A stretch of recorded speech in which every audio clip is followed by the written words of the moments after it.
संधी देतील आणि मीच निवडून येईल. पुणे लोकसभेसाठी वसंत मोरे यांनी ठोकला शड्डू.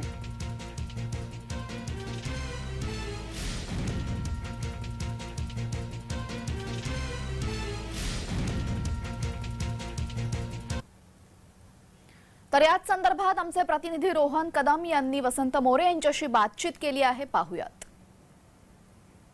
पुणेकरांमध्ये प्रसिद्ध असणाऱ्या तात्यांचा हातोडा म्हणजेच वसंत मोरे यांचा हातोडा आता पुणे लोकसभेवरती पडणार आहे.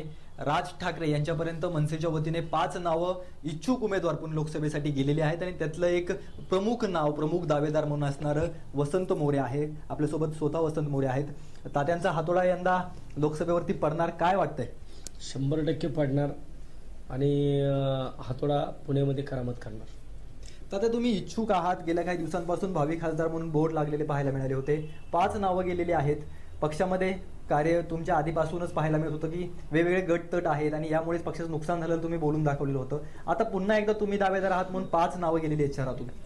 गटतट हे प्रत्येक संघटनेत असतात, कुठल्या संघटनेत नसतात. मला वाटतं की गटतट हे असणे हे जिवंतपणाचं लक्षण आहे आणि महाराष्ट्र नवनिर्माण सेनेमध्ये गट आहेत. त्याच्यामध्ये परंतु एक गट सगळ्यात महत्त्वाचा गट आहे तो मान्य राजसाहेबांचा. ज्यावेळेस साहेब येतात त्यावेळेस सगळे गट एकत्र येतात. आमच्यामध्ये मतभेद आहेत, मनभेद नाही आहे. त्यामुळे आम्ही सन्मान्य राजसाहेबांनी सांगितलं तर आम्ही सगळे एकत्र येऊन काम करू. नक्कीच. तर तिकीट मिळाले मी निवडून येईल अशा प्रकारची भूमिका वसंत मोरेंनी घेतलेली पाहायला मिळते. रोहन कदम, जय महाराष्ट्र न्यूज, पुणे.